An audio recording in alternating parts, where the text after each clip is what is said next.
Assalamualaikum warahmatullahi wabarakatuh. Perkenalkan, nama saya Firman. Di sini saya dari Prodi Teknik Industri, yang mata kuliah pengendalian kualitas. Di sini saya akan menyampaikan perihal review jawaban.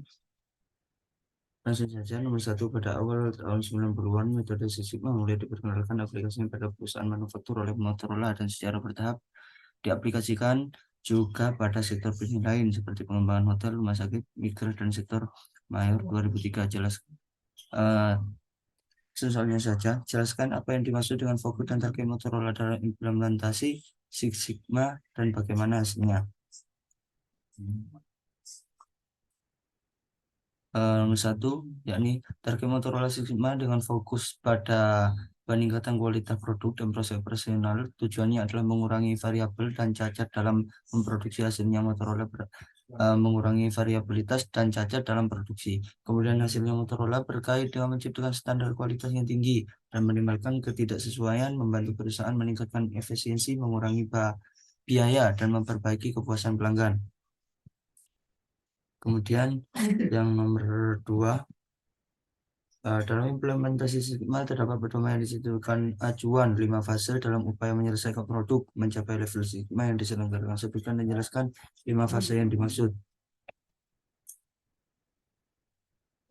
Yakni nomor 2, jawabannya define atau tentukan, yang menetapkan tujuan proyek, mengidentifikasi masalah dan mengidentifikasi parameter kunci yang perlu diukur. Yang kedua, measure atau ukur, mengumpulkan data untuk menilai situasi saat ini dan menentukan tingkat performa proses yang sedang berjalan. Kemudian yang ketiga, analisis, yaitu menganalisis data untuk mengidentifikasi asal penyebab masalah dan menentukan faktor-faktor yang mempengaruhi kinerja.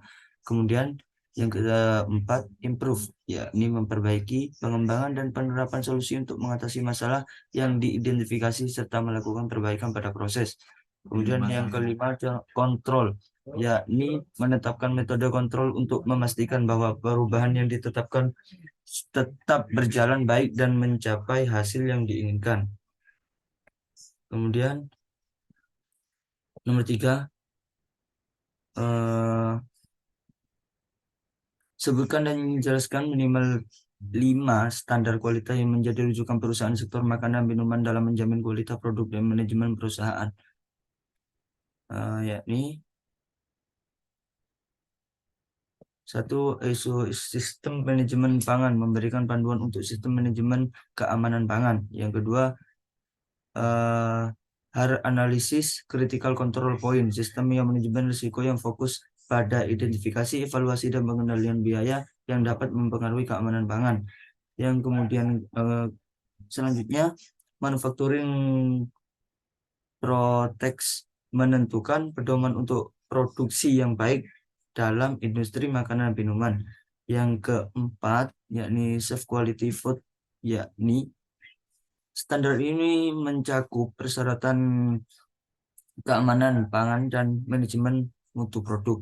Kemudian yang terima, food safety system certification, sistem yang manajemen pangan yang komprehensif yang didiskusi oleh secara global. Kemudian yang nomor 4, jelaskan langkah-langkah penerapan GMP bagi industri makanan minuman skala kecil menengah.